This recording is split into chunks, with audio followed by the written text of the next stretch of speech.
chez eux. Les premiers réfugiés qui ont passé la frontière vendredi sont désormais de retour dans leur village avec parfois de mauvaises surprises. Reportage de nos envoyés spéciaux, Philippe Rochaud, Hervé Pozzo, Francine Guégan.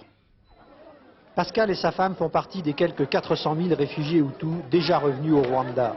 Elle est atteinte de tuberculose, mais avec 3 enfants, ils ont fait quand même 70 km à pied pour arriver jusqu'au Rwanda. Ils ont fui les combats en se cachant dans les montagnes, mais c'est le prix qu'il fallait payer pour rentrer à la maison. Je souffre beaucoup, nous partons dans la forêt et j'ai soif, pas de quoi manger. Tu vois comme ça, c'est déchiré. Elle était en bon état. Et mes souliers, tu vois comme ça, c'était en bon état, c'était nouveau. Je n'en ai ici aucun franc pour l'acheter de quoi manger pour les enfants. Pascal a vu mourir dans les camps du Zaïre son deuxième fils qui ne reverra donc pas cette maison que la famille veut atteindre à tout prix.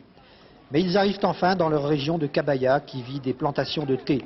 Une région très sensible car c'était le fief du général Habyarimana, l'ancien président du Rwanda dont l'assassinat a déclenché les massacres. Et ici, les Hutus l'ont payé très cher. Résultat, à l'entrée du village, l'accueil est plutôt froid. Il y a quelqu'un qui occupe votre maison là? Mais je ne sais pas. Cette voisine dit à Pascal que tous les réfugiés doivent se présenter à la municipalité avant de rentrer chez eux. Justement, les délégués des villages coordonnent ici leur action pour les accueillir. Dans la plupart des cas, les maisons des Hutus ont été occupées par les Tutsis, mais Pascal a de la chance. La maison est inoccupée, donc il n'y a pas de problème pour...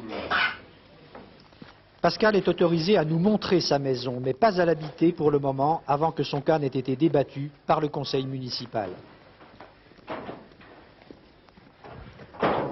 Alors c'est là chez vous? Oui, chez moi. À votre avis, ça a été occupé, ça a été volé? On a abîmé seulement. Abîmé? Voilà. Sa femme lui chuchote qu'ils se sont fait voler.